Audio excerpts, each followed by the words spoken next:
नमस्कार।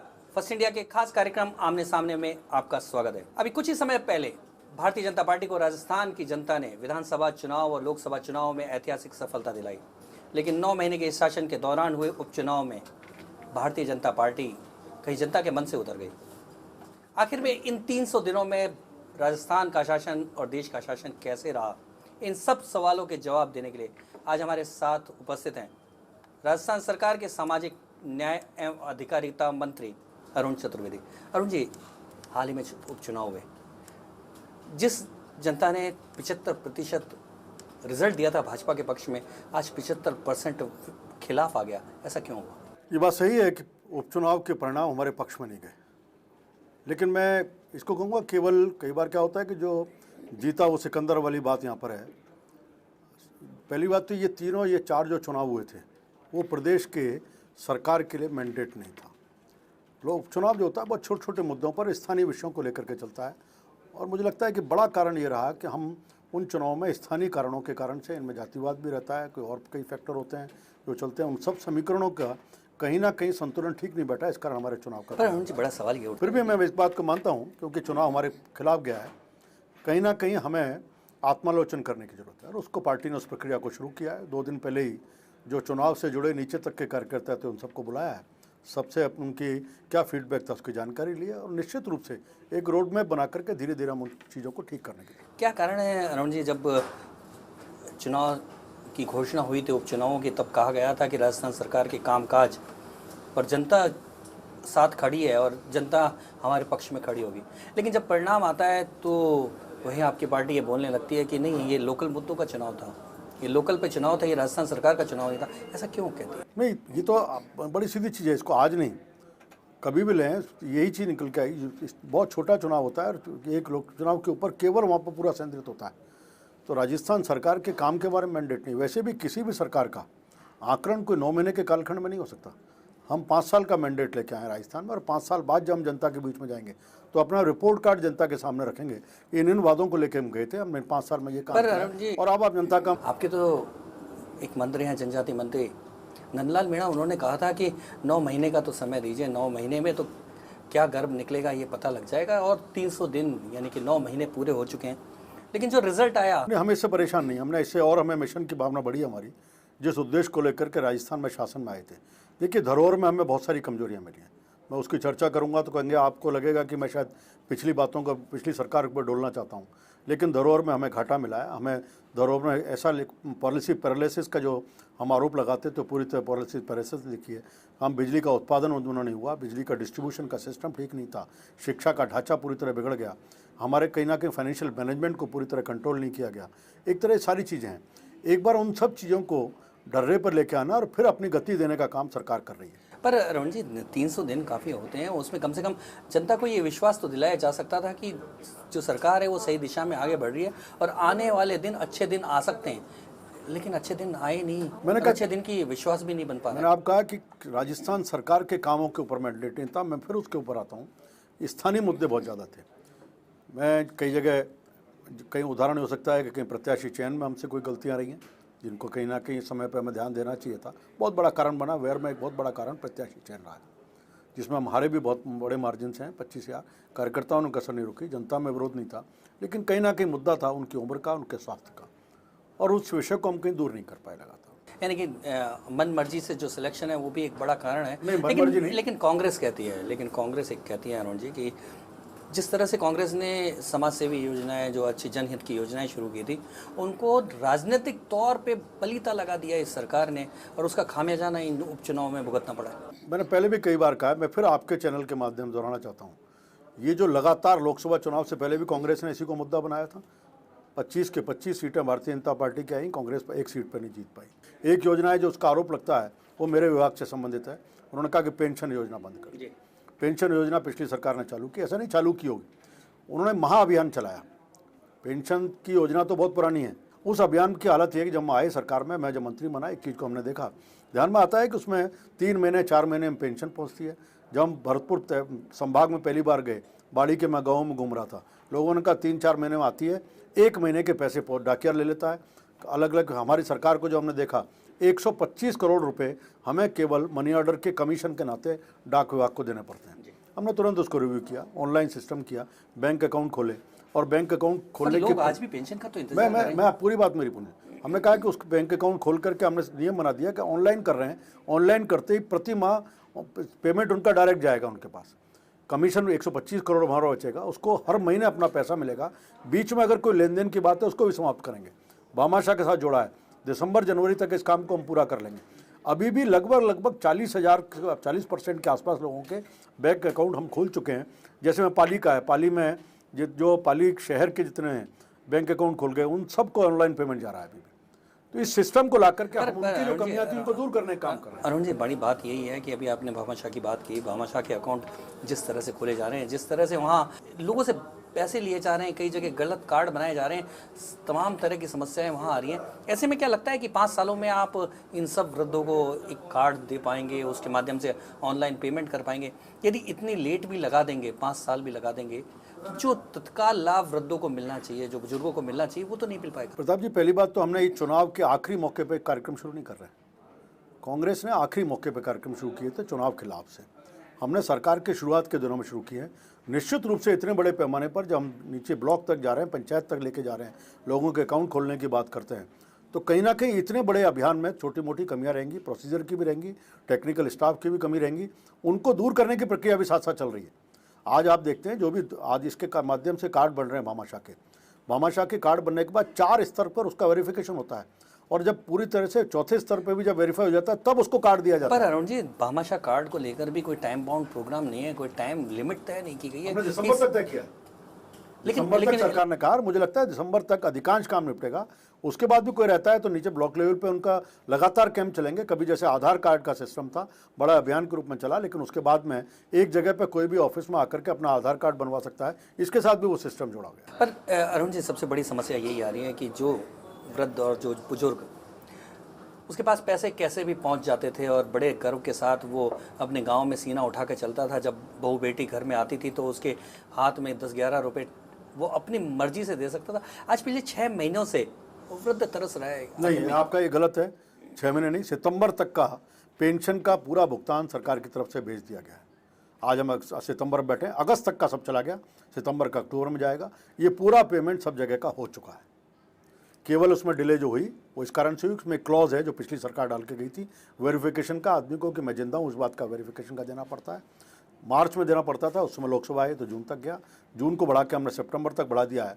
और अभी भी क्योंकि भामाशाह के साथ जुड़ा हुआ है, काम जल्दी नहीं होगा, इसलिए अगले मार्च तक के इस काम तो यानी कि उनको कैश पेमेंट हो रहा है, इस वेरिफिकेशन मनी ऑर्डर के थ्रू जाता है पैसा। जिनके बैंक अकाउंट खुल गए हैं उनको आज भी ऑनलाइन पेमेंट जा रहा है। लेकिन फिर क्यों ऐसी आवाज उठ रही है कि हमें पैसा नहीं मिल रहा है? बीच में आया ये जो मैंने कहा ना, समय बढ़ाने का समय था।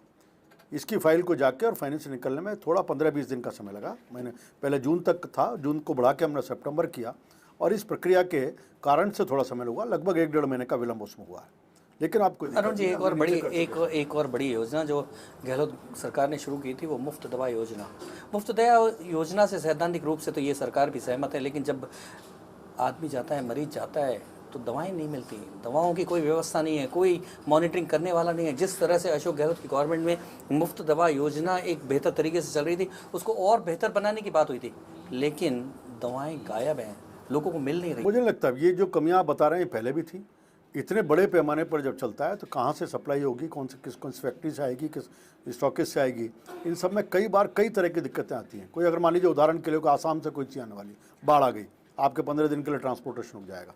कश्मीर से अगर सेब आता है तो कश्मीर में जिस तरह की स्थिति आई उसके कारण डिले होगा। लेकिन उसे जांच करा के उसको सही करने की बात होती है। जांच की तो रिपोर्ट आज तक आई नहीं और व्यवस्थाएं और बिगड़ती जा रही हैं। और मरीज घूम रहा है, फिर वापस डॉक्टरों के, उन्हीं प्राइवेट डॉक्टरों के चक्करों में आ गया है। नहीं, लगातार इस बात की मॉनिटरिंग। दुर्भाग्य यह है कि जिस समय पिछली सरकार ने मुफ्त दवा योजना, मुफ्त जांच योजना चालू की, उन्होंने इस बात का ध्यान नहीं रखा कि इसके लिए जो आधारभूत ढांचा होना चाहिए था वो पहले खड़ा नहीं किया है। इस कारण कई दिक्कतें आ रही हैं। अब सरकार उन चीज़ों को ठीक करके और अच्छे सुव्यवस्थित तरीके से चले दिशा में काम कर रही है। गहलोत सरकार ने एक तीर्थ यात्रा, बुजुर्गों के लिए तीर्थ यात्रा की व्यवस्था की, उसको लेकर आपकी सरकार पीछे खिसकती हुई नजर आ रही है। अब तो एक क्लॉज और लगा दिया कि जो सरकारी कर्मचारी हैं, उनके जो माँ बाप हैं, उनको नहीं मिलेगी ये सुविधा। मैं ये तो नहीं जानता कर्मचारी वाला, क्योंकि मेरे पास सीधे इसकी जानकारी नहीं। आप कह रहे हैं लेकिन मैंने 5-7 दिन 10 दिन पहले देखा होगा, शायद आपके चैनल पे ही देखा कि एक नया लॉट जो वृद्धों का तीर्थ यात्रा पे जाने वाला है, उसकी तारीख तय थी, इन जगहों पे जाएगा, इस ट्रेन से जाएगा, ये सारी जानकारी आई थी। तो सरकार दोनों चीज़ नहीं हो सकती। सरकार आप कहते हैं बंद कर दी गई योजना, और दूसरा पर उसमें इतनी क्लॉज लगा दी गए हैं कि वृद्धों में भी बीच में बाइफर्केशन कर दिया गया है, ये वृद्ध जाएगा, ये वृद्ध नहीं जाएगा। मुझे इसके बारे में फर्स्ट हैंड नहीं, क्योंकि मेरे विभाग का विषय नहीं और ये जानकारी नहीं है, मैं नहीं कह सकता। लेकिन मैं व्यक्तिगत रूप से मेरे एक सकता है, जिस व्यक्ति में सामर्थ्य है उसको और जिसमें सामर्थ्य नहीं उसको हम कभी एक इक्वेट करके नहीं देख सकते। इसको तो समाज में डिस्टिंग्विश करना पड़ेगा। एक बीपीएल का है, एक एपीएल का है। अगर हम बीपीएल के बराबर की सुविधाएं ईपीएल को देने की बात करेंगे तो कहीं ना कहीं हम अपने जो रिसोर्सेज हैं सरकार के, उनको गलत दिशा में देने की बात करें। तीर्थ यात्राओं की जो शुरुआत इसलिए हुई थी कि राष्ट्रीय एकता का भाव बने, राष्ट्रीयता का भाव बने, और ऐसे में हम एपीएल और बीपीएल में बांट के जनता को इस तरह से बांट दें। देखिए, पहली बात तो उसमें सरकार ने कोई अनुदान की बात की है, बाकी कोई जाए किसी प्रतिबंध नहीं है कि बाकी लोग नहीं जा सकते। आज मेरे माता पिता हैं, मेरे पिता की जो जिस तरह की जो पेंशन आती है सब आती है, हम बच्चे भी सामर्थ्यवान हैं, आराम से जा सकते हैं ना। अगर वो चीज़ 4 और लोगों को मिलेगा उनके नहीं जाने से, तो उस तक पहुंचना चाहिए जो नहीं जा सकता है। इसमें हम एपीएल बीपीएल नहीं बांटते। निश्चित रूप से राष्ट्रीय दर्शन होना चाहिए, तीर्थ स्थानों पर लोग जाएं, इसकी भी शुरुआत होनी चाहिए, जो लोग जाने भी चाहिए। लेकिन कहीं ना कहीं कुछ मैंने पहले इस बात को फिर दोहरा रहा हूँ कि मुझे कोई परिवर्तन उस जानकारी नहीं, ये मेरा व्यक्तिगत मत है जो मैंने आपके सामने रखा है। कि आप लंबी छात्र राजनीति के जरिए इस राजनीति में आए, और हम सब जानते हैं कि छात्रवृत्ति को लेकर जिस तरह का गबन का मामला, जिस तरह के घालमेल का मामला आता है, उसमें अभी तक कोई सुधार नहीं हुआ। हम सब जानते हैं कि जो SC/ST की जो छात्रवृत्ति है, किस तरह से निजी कॉलेजों के जो ये माफिया हैं, किस तरह से ये लूट खसोट कर रहे हैं, उसको लेकर आपके डिपार्टमेंट ने कुछ। प्रताप जी, शायद आपको पूरी जानकारी नहीं है। हमने आने के बाद इसको सारे सिस्टम को ऑनलाइन किया है। अब किसी इंस्टीट्यूट को पैसे नहीं जाता, सीधे विद्यार्थी के बैंक अकाउंट में पैसे जाता है, कॉलेज से आता है, सब पहुँचता है। मैं जब आया था तो लगभग 13 लाख समथिंग के आसपास स्कॉलरशिप थी। आज सारी इसको हमने अभियान चलाया। 2009 से 13 तक की पेंडेंसी थी। जिस पिछली सरकार की बात कर रहे हैं, मैं उसी की पेंडेंसी की बात कर रहा हूँ। इतनी बड़ी पेंडेंसी उन्होंने छोड़ी। जब मुझे बड़ा आश्चर्य हुआ जब मैंने आंकड़ा मंगाया कि 2009 में जिस बच्चे ने इंजीनियरिंग में एडमिशन लिया, आज 2014 में इंजीनियरिंग करके चला गया, अब तक पैसे रोक करके उसकी पढ़ाई पर तो आपने को सरकार ने सहयोग नहीं किया। बहुत बड़ी संख्या में ऐसे विद्यार्थी होंगे जिनको स्कॉलरशिप समय पर नहीं मिली, इस कारण पढ़ाई छोड़ के चले गए होंगे। इसलिए मेरे मन को बड़ा इसकी पीड़ा हुई। हमने एक अभियान चलाया। आज की स्थिति है को लगभग कोई 96,000 के आसपास पेंडेंसी बची है, जिसमें भी EVS के हैं जिनकी सैंक्शन आ चुकी है, हम कुछ दिन में दे देंगे। 6.42% केवल पेंडेंसी बची है, सबको क्लियर कर दिया और उसका सिस्टम ऐसा किया है कि पूरा ऑनलाइन कर दिया। अब किसी छात्र को मिलती है सीधे छात्र के उसमें जाती है। इसमें किसी प्रकार के करप्शन की संभावना खत्म। कॉलेजों का जो इंस्टीट्यूट्स के पहले करप्शन के चार्जेस थे, उनको हमने क्रिमिनल प्रोसिक्यूशन की सैंक्शन जारी कर दी, जो हमारे प्रोफाइल है पिछली सरकार की पेंडिंग पड़ी। एक और आपके डिपार्टमेंट के साथ एक बड़ा दाग लगा हुआ है कि समाज कल्याण के छात्रावास बहुत चलते हैं, लेकिन हालात पिछले 60-70 सालों में कोई नहीं बदली है। बिल्कुल हालात, कितने ही मंत्री आ गए, आपकी पार्टी भी सत्ता में आई, लेकिन हालात जस के तस है। आपकी बात से मैं सहमत हूँ। ये बड़ी चुनौती है और इसको हमने एक चैलेंज के रूप में स्वीकार करके काम शुरू किया है। मैं स्वयं भी लगातार जहाँ जाता हूँ छात्रावासों के दौरे करता हूँ, उनको सुपरवाइज़ करने का काम किया। हमने प्रदेश स्तर के 13 अधिकारियों का है कि वो नीचे तक दौरे करेंगे, जिले के अधिकारी नीचे तक जाएंगे और हम एक चेकलिस्ट बनाई है। चेकलिस्ट के आधार पर लोगों से लगातार अपने पोर्टल पर सूचना ले रहे हैं, कर्मचारियों से आज क्या काम किया, कैसे किया, कंप्लेंट हो वो भी लेने की बात करते हैं। 1750 रुपये प्रति व्यक्ति पहले सरकार अनुदान देती थी, उसको भी बढ़ा करके 1900 रुपये हमने कर दिया है। एक तरह से पूरे प्रयास में लग रहे हैं। मुझे लगता है कि अगले कुछ दिन में मेरी कोशिश ये है कि हम कुछ इसमें प्राइवेट एंटरप्रेन्योर्स को भी जोड़ेंगे, कुछ NGOs को भी जोड़ेंगे। कई ऐसे संगठन हैं जिन्होंने भी कहा है कि हम इस पर काम करेंगे। बहुत बड़ी चुनौती है कि इसमें कई बड़े ब्रिलियंट बच्चे भी रहते हैं। मैं पाली में गया, मैंने 5 बच्चियों को, उस समय छुट्टियाँ थी, 5 बच्ची थीं, मैंने उनसे पूछा कि उनके परसेंटेज कितनी है, तो 70% से 85% के बीच में उनकी परसेंटेज थी 10वीं क्लास में। मुझे बड़ा आश्चर्य हुआ और मन को पीड़ा भी हुई। इन बच्चों को अगर ठीक से एनवायरनमेंट हम दे देंगे तो शायद इनमें से कोई डॉक्टर निकलेगा, कोई इंजीनियर निकलेगा, कोई आगे जाकर के मंत्री MLA बनेगा, कोई वकील बनेगा, प्रोफेसर बनेगा, IAS IPS निकलेंगे। तो इसकी चिंता हमने की है। अपने विभाग के सब लोगों से मैंने चर्चा की है कि कहीं ना कहीं हम इसको, समाज को इसके साथ जोड़ करके ऐसे सब बच्चों को ढंग का प्रवेश मिले, वातावरण मिले, शिक्षा के क्षेत्र का वातावरण मिले, इसकी हम चिंता करें। अरुण जी, आपने NGO की बात की। NGO डिपार्टमेंट ही आपका कहलाता है क्योंकि सारे NGO, लेकिन NGO में काफ़ी फर्जीवाड़ा है और NGO फर्जी काफ़ी खड़े हो गए हैं। इस पर चर्चा जारी रखेंगे। अभी लेते हैं एक छोटा सा ब्रेक।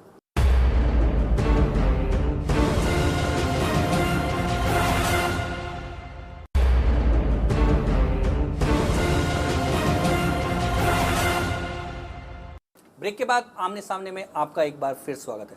आज हमारे साथ हैं राजस्थान सरकार के मंत्री अरुण चतुर्वेदी। अरुण जी, बात हो रही थी एनजीओ की।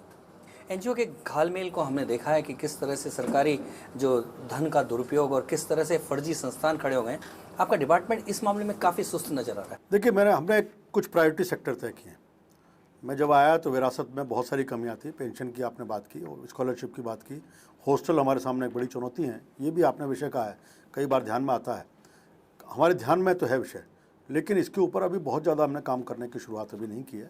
लेकिन आंकड़े इकट्ठे करना, सब करना, इस बात में सीखी। और कोई भी विषय ध्यान में ऐसा आएगा कि किसी एनजीओ ने अगर जिस उद्देश्य से पैसा लिया था उस पर खर्च नहीं किया और कहीं और किसी तरह के डेविएट किया है तो निश्चित रूप से कार्रवाई करेंगे। इसके लिए कई मीटिंग डिपार्टमेंट के लेवल पे अधिकारियों से हुई है और उनके साथ इस दिशा में एक कार्य योजना हमने। फर्जी 50 संस्थान जिन्होंने एनजीओ के फर्जी अपने अकाउंट दिखाकर भूमि का आवंटन करा लिया, सरकारी पैसे भी लेते हैं, ऐसे आज भी खड़े हैं। बड़े बड़े प्रभावशाली लोगों के हैं, वो आज भी खड़े हैं। उनके खिलाफ अभी तक कोई कार्रवाई नहीं है। पिछले सरकार में वो लोग मंत्री भी रह गए, लेकिन सारे सब कुछ डॉक्यूमेंट बाहर आए, लेकिन आज भी वो संस्थान खड़े। मैं तो आपके माध्यम से राजस्थान के सब लोगों से आग्रह करूंगा, उनकी जानकारी में कोई भी एनजीओ जो गलत काम कर रहा हो, ठीक तरह से अपने उद्देश्य पर, जिस उद्देश्य के लिए बना है, जिस उद्देश्य के लिए फंडिंग की गई, नहीं कर रहा हो, मेरे पास आएगा। मैं निष्पक्ष तरीके से उसकी पूरी जांच कराऊंगा, चाहे कोई कितना भी प्रभावी हो। इसमें किसी प्रकार का असर मेरे पर नहीं पड़ना। जहाँ तक जमीन आवंटन का विषय वो मेरे विभाग का नहीं है, इसलिए मेरे पास कोई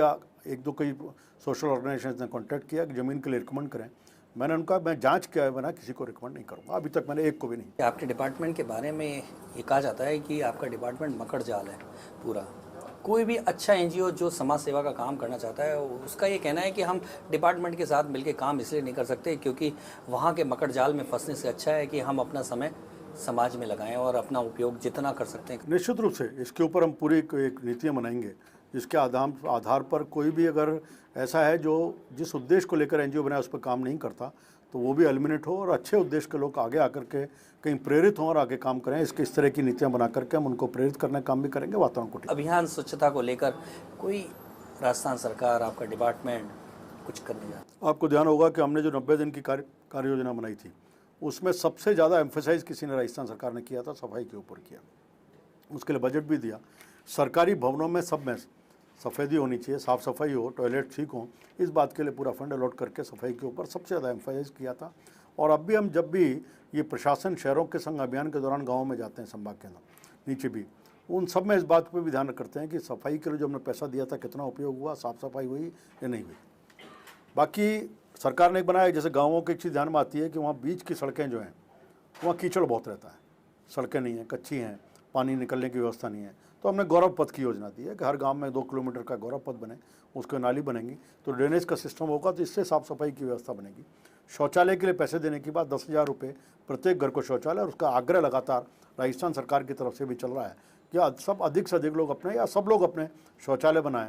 जैसी मोदी जी की अपील है कि देवालय से पहले शौचालय, और उन्होंने कहा इस बात को कि 125 करोड़ लोग अगर साथ चलेंगे तो देश आगे बढ़ेगा। मैं पूरी तरह सहमत हूँ कि हर व्यक्ति अपना इसमें योगदान तय करे कि सफाई में देश के लिए नहीं कर रहा, मैं अपने लिए कर रहा हूँ, और मैं कर रहा हूँ तो देश भी आगे बढ़ेगा। 125 करोड़ लोगों का साथ लेना चाहते हैं मोदी जी। दूसरी ओर आपके सरकार के ही मंत्री ऐसे हैं कि वो कभी टीचर्स को कुछ अनर्गल बोल देते हैं, कभी किसी कर्मचारियों को अनर्गल बोल देते हैं। मतलब जी दोनों चीज़ है कहीं ना कहीं। एक तो पहली बात तो जो विषय आपने कहा, विधानसभा में शिक्षा मंत्री जी ने वर्बटम पढ़ा ACS एजुकेशन का, श्यामदास अग्रवाल जी का जो उन्होंने भाषण दिया था, वर्ड टू वर्ड पढ़ा। उसमें जो चीज़ मैंने अखबारों में पढ़ी, आपके चैनल्स में पढ़ी, वो चीज़ उन शब्दों में नहीं थी, विधानसभा में पढ़ी।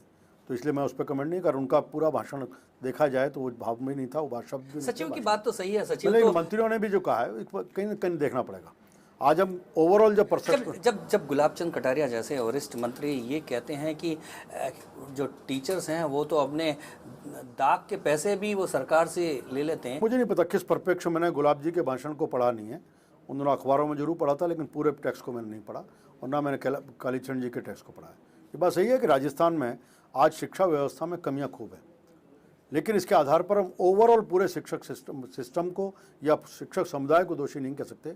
आज भी इन्हीं शिक्षकों के द्वारा अच्छे डॉक्टर निकले हैं, IAS निकले हैं, हमारे यहाँ बड़े बड़े ऐसे साइंटिस्ट निकले हैं जो इन्हीं शिक्षकों के द्वारा तैयार किए गए। इसलिए सबको हम एक तरह से कैटेगरी में डाल के नहीं कह सकते। जनता अरुण जी कहने लगे हैं कि 163 का ये अभिमान है जो भाजपा के नेताओं पर अब सिर चढ़ के बोलने लगा है। नहीं, विधानसभा के पटल पर गुलाब जी ने कहा, जब बार बार माणक चंद जी विधानसभा सदस्य के नाते एक ही विषय को दोहराते रहे, उन्होंने कहा कि मैं इसकी जांच कराने की पहले बात करूँगा। जब बार बार विषय उन्होंने कहा मैं दबाव के आधार पर कोई निर्णय नहीं करूँगा। और मुझे लगता है कि इसमें अतिशयोक्ति लहजा नहीं, इसमें कोई अतिशयोक्ति मुझे नहीं लगती। क्या कानून अपना काम करेगा और उसमें किसी को बड़ा छोटा नहीं होता, जिसने भी गलती की है उसके ऊपर कार्रवाई होगी। लेकिन उन्होंने कहा कि अगर कोई भी कानून ये अनुमति नहीं देता कि हम पुलिस की जीप को जला देंगे, दुकानों को जला देंगे और उसके बाद कार्रवाई की जाए, तो जांच होगी, जांच में जो दोषी होगा उसके खिलाफ कार्रवाई होगी। लेकिन एक विधायक का इस तरह से जनता के पक्ष में, जनता के हित में मांग उठाना और एक मंत्री का इस तरह का जवाब, क्या लगता नहीं है कि जिस बात को लेकर कांग्रेस से नाराज रहते थे आपके नेता, आज वही बातें वो विधानसभा में दोहरा रहे हैं? प्रताप जी, ये बात तो मानेंगे ना, हम जब सरकार में बैठे हैं तो हमारा दायित्व बनता है कि हम निष्पक्षता के साथ काम करें। ये तो नहीं हो सकता कि आज अगर अरुण चतुर्वेदी कह रहा है तो गलत भी कह रहा है तो गुलाब जी को मान लेना चाहिए। इस आधार पर निर्णय नहीं होगा। है तो पैरामीटर्स बने हुए हैं सब चीज़ों के, उन पैरामीटर्स के दायरे में ही काम होगा। अगर कोई व्यक्ति, मैं मान के चलूँ कि मैं सरकार का क्योंकि हिस्सा हो गया इसलिए अब सब मेरे हिसाब से होगा, तो ये भारतीय जनता पार्टी का कार्यकर्ता ना सोचता है, ना विधायक सोचता है, ना उसको सोचने का। अरुण जी, आप तो जयपुर से विधायक हैं और भारतीय जनता पार्टी का कार्यकर्ता जयपुर का ना बहुत ही परेशान है। नगर निगम चुनाव आने वाले हैं और जयपुर की कानून व्यवस्था बिल्कुल चरमरा गई है। यहाँ कमिश्नरेट का राज है, लेकिन कहीं राज दिखाई नहीं देता। लूट खसोट और बलात्कार खुलेआम हो रहे हैं। लूट के साथ बलात्कार हो गया। आज तक पुलिस सुराग तक नहीं ढूंढ पाई उन चोरों की और लुटेरों की बात तो दूर। मुझे लगता है कि आपकी बात बिल्कुल ठीक है। पिछले दिनों की कुछ घटनाएं जो हुई हैं उन्होंने पूरे सब सिस्टम के ऊपर एक चिंता का बात खड़ी की है। लेकिन आज के सामाजिक परिवेश और जो स्थितियाँ हैं सब उनके कारण से, और जो कुछ बन रहा है, चाहे स्नैचिंग का होगा सभा, वो भी बहुत कुछ जिम्मेदार इस बात के लिए है। जहाँ तक आपने बात की है कार्रवाई नहीं हुई, मुझे लगता है कि जितनी मुझे जानकारी है एक बहुत अच्छे क्लू पुलिस को मिल चुके हैं और शायद बहुत जल्दी काम उनको पकड़ने में पुलिस कामयाब। साफ तौर पे नजर आ रहा है कि जयपुर में कानून व्यवस्था और पुलिस की व्यवस्था पूरी तरह से चरमरा गई है। और केवल जिंदगी एक सिक्के के दो पहलू हैं। ऐसा नहीं है कि कोई नहीं पकड़ा गया हो। बहुत बड़ी बड़ी लूटें भी यहाँ पकड़ी गई हैं। कई मर्डर के केस भी इन्हीं दिनों में इसी पुलिस के द्वारा पकड़े गए हैं। और एक सिस्टम है और आदमी के कहाँ कहाँ भागता है उसको केवल चेस कर सकते हैं और करने के बाद जब मौका लगता है पकड़ के लाने की बात है। इसी राजस्थान पुलिस, जयपुर की पुलिस ने कई कामयाबी भी इन दिनों में हासिल की है। ये बात सही है कि पिछले दिनों की घटनाओं के कारण एक चिंता सबको होती है, हम सबके सामने चुनौती है और हम इसको ठीक करने की दिशा में प्रयास में सब। पर 6 महीने का जो रिकॉर्ड कहता है, क्राइम रिकॉर्ड जो ये कहता है, जयपुर उन गिने चुने भारत के 5 शहरों में आ चुका है जहां क्राइम पिछले 6 महीनों में तेजी से बढ़ा है। लूट और बलात्कार की घटनाएं बहुत तेजी से बढ़ी हैं। किसी भी सिस्टम को अपन केवल एक तमगा नहीं लगा सकते कि कोई काम नहीं हो रहा। मैं फिर कह रहा हूँ कि उनका अच्छाइयाँ भी हैं, कमी भी हैं। सिस्टम में जो कमियां उनको दूर करके हम कैसे इसको स्ट्रेंथन कर सकते हैं, इस दिशा में हम काम करें। क्या लगता नहीं है कि पुलिस को जनप्रतिनिधियों के साथ मिलके, जनता के नुमाइंदों के साथ मिलके और समाज के दूसरे लोगों के साथ मिलके अगर बेहतर ढंग से तालमेल से काम करे तो ज़्यादा अच्छे रिजल्ट आ सकते हैं? देखिए, एक चीज़ ध्यान में आएगी जिसको मैंने एकाध के मौक़ों पर कहा भी है सार्वजनिक स्थानों पर भी, कि हमारे इन्वेस्टिगेशन सिस्टम और लॉ एंड ऑर्डर का सिस्टम ये अलग अलग नहीं है। और ये प्रेशर बहुत ज़्यादा पुलिस के ऊपर रहता है। कई जगह बड़े बड़े कभी कोई कार्यक्रम आ गए, बड़े कुछ आंदोलन आ गए, कुछ आ गए, तो पुलिस का काफ़ी बड़ा लवाजमा उस काम में लग जाता है। इन्वेस्टिगेशन काम सफ़र करता है और इन्वेस्टिगेशन के काम में ज़्यादा लगेगा तो लॉ एंड ऑर्डर पर असर आएगा। इसमें मुझे लगता है कि इसको पूरा अलग अलग करना चाहिए। इसी तरह पुलिस का एक जो मुखबिर वाली सिस्टम था वो भी कहीं ना कहीं कमज़ोर हुआ है पिछले कुछ दिनों में। उसको मजबूत करने की जरूरत है। पुलिस एक्ट को पास तो हमने कर दिया था, अभी तक लागू नहीं किया अगर राजस्थान में, जो पिछली बीजेपी सरकार में किया था। उसके भी कुछ अच्छी चीज़ें और अगर आवश्यकता लगती है फिर डिबेट हो जाए, लेकिन उसमें जो अच्छी चीज़ें उनको करने की बात है। अच्छे पुलिस के लोगों को मजबूत किया जाए, सिस्टम को और स्ट्रेंथन किया जाए, करने के बाद उनको लेटेस्ट जो इक्विपमेंट्स हैं वो पूरे देने चाहिए और कहीं ना कहीं इन्वेस्टिगेशन और लॉ एंड ऑर्डर के पार्ट को अलग अलग करना। जयपुर की सड़कों के हाल बदहाल है। जयपुर की हालात इतनी एक सड़ते हुए सड़ांध भरे शहर जैसी हो चुकी है और जेडीए जो कि यहाँ जिम्मेदार है उसको केवल प्रॉपर्टी डीलिंग के अलावा कोई मतलब नहीं है। कहीं ना कहीं विरासत देखनी पड़ेगी अपने को कि विरासत में कांग्रेस क्या छोड़ के गई थी। उसने पूरा जेडीए का खजाना पूरी तरह खाली था। निगम में कुछ स्थिति छोड़ी नहीं। आज निगम कांग्रेस का है, उनकी कांग्रेस की मेयर है और उसके बाद भी जिस तरह से 5 साल में जयपुर में नगर निगम चला है वो आपसे भी छुपा हुआ नहीं है, सारे देश ने उसको देखा है। इस प्रकार से हर अधिकारी और मेयर के झगड़े चलते रहे और उसका खामियाजा देश की कब तक हम कांग्रेस की सरकार। मैंने इसलिए कहा, मैंने बात की शुरुआत यहाँ से की है। हम दायित्व उनको नहीं डाल रहे, हमारा दायित्व है और उस दिशा में हम काम शुरू कर रहे हैं। मैंने कहा कि बरसात के बाद शुरू होता है, जल्दी परिणाम आपको दिखेंगे और सड़कों के रिपेयर का, मेंटेनेंस का काम बहुत जल्दी शुरू होने वाला है। पार्टी का वजूद धीरे धीरे खत्म होता जा रहा है। पार्टी केवल मंत्रियों के पीछे और विधायकों के पीछे घूमने वाली पार्टी बन के रह गई। देखिए, एक अंतर तो समझना पड़ेगा। विपक्ष के नाते से हमारा आवाज़ है कि आम जन की आवाज़ को हम सड़कों पर उठाएंगे, और पूरे 5 साल में बखूबी इस काम को हमने पूरा किया। हर विषय को जनता के राजस्थान में सब जगह पूरी बखूबी हमने उठाया है। आज हम सरकार में बैठे, हम सड़कों पर नहीं लड़ेंगे, लेकिन अपने जो हमारे सरकार में नुमाइंदे बैठे हैं उनको झकझोरने काम करेंगे और सरकार से निर्णय करा के जनता के हित में काम हो, इसको सुनिश्चित कर रहे हैं। केंद्र में तो मंत्रियों की परफॉर्मेंस का आंकलन शुरू हो गया है, किसकी परफॉर्मेंस कैसी है, लेकिन यहाँ 300 दिन हो गए हैं और मंत्रियों के परफॉर्मेंस को लेकर लोग क्वेश्चन उठाने लगे। देखिए, परफॉर्मेंस ऐसा शब्द है जो सतत चलता है। दिन प्रतिदिन आदमी के आचरण व्यवहार की चीज़ें जो सार्वजनिक जीवन में बैठा है वो 24 घंटे अंडर स्कैन होता है। जो सरकार में मंत्री हैं, विधायक हैं, उनके भी 24 घंटे की रिपोर्टिंग सबके पास रहती है, आपके पास भी, हमारे पास भी। इसलिए उसके लिए 100 घंटे, 100 दिन, 300 दिन का इंतजार करने की जरूरत नहीं है। परफॉर्मेंस पार्टी हमेशा करती रहती है। ध्यान में आती है विषय, जहाँ सावधान करना है, टोकना, वो काम भी हम करते हैं और आगे की चीज़ों के बारे में मार्गदर्शन भी करते रहते हैं, सलाह भी देते हैं। क्या लगता है कि 300 दिन में तो आप राजस्थान की तस्वीर नहीं बदल पाए, लेकिन आने वाले 300 दिन के लिए कोई जनता से वादा कर सकते हैं? निश्चित रूप से जिन वादों को लेके हम आए, हमने 5 साल का जनता से मैंडेट लिया है और मैं आपको वादा करता हूँ कि बिजली का उत्पादन बढ़ेगा, उसको डिस्ट्रीब्यूशन सिस्टम को ठीक करेंगे। पीने के पानी के लिए जो हमें पूरी तरह से एकदम बिगड़ा हुआ वातावरण मिला है, हमने कहा कि 1000 गाँवों को हमने आरओ प्लांट लगाने की अभी घोषणा की है और ठीक करने की बात है। नदियों को जोड़ने की बात मुख्यमंत्री जी ने की है, इस दिशा में आगे बढ़ने की बात होगी।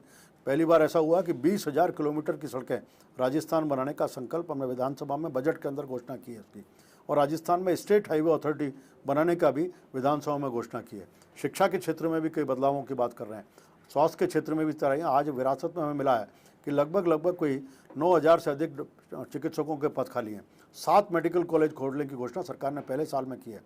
अगले बार डॉक्टरों की कमी, इनसे जो डॉक्टर निकलेंगे, हर गांव में डॉक्टर पहुंचे, इस बात के लिए जो एक आधारभूत ढांचा खड़ा करने का काम है वो सरकार ने किया है। एक तरह से एक 5 साल की योजना बना, यानी कि आपका वादा है कि आने वाले दिनों में अच्छे दिन आने वाले हैं। बिल्कुल, मैं कहता हूँ केवल ये बात सही है कि लोगों की इतना अच्छा मैंडेट मिला, इसलिए लोगों की अपेक्षाएं बहुत अधिक हैं और अपेक्षाएं इतनी है कि तुरंत रिजल्ट चाहते हैं लोग। लेकिन हमने जो काम के लिए नीतियां बनाई हैं, जो योजनाएं बनाई हैं, उनके परिणाम में कुछ समय लगेगा और परिणाम आने के बाद निश्चित रूप से राजस्थान की जनता इस बात के लिए आश्वस्त होगी, जिन वादों को करके आए थे उन वादों को हम पूरा कर। आने वाले दिनों के लिए अच्छे दिनों का वादा कर रहे हैं। जनता को ये नहीं कहना पड़ेगा कोई लौटा दे मेरे बीते हुए दिन। ये थे राजस्थान सरकार के मंत्री अरुण चतुर्वेदी। अगले हफ्ते फिर मिलेंगे एक और हस्ती के साथ।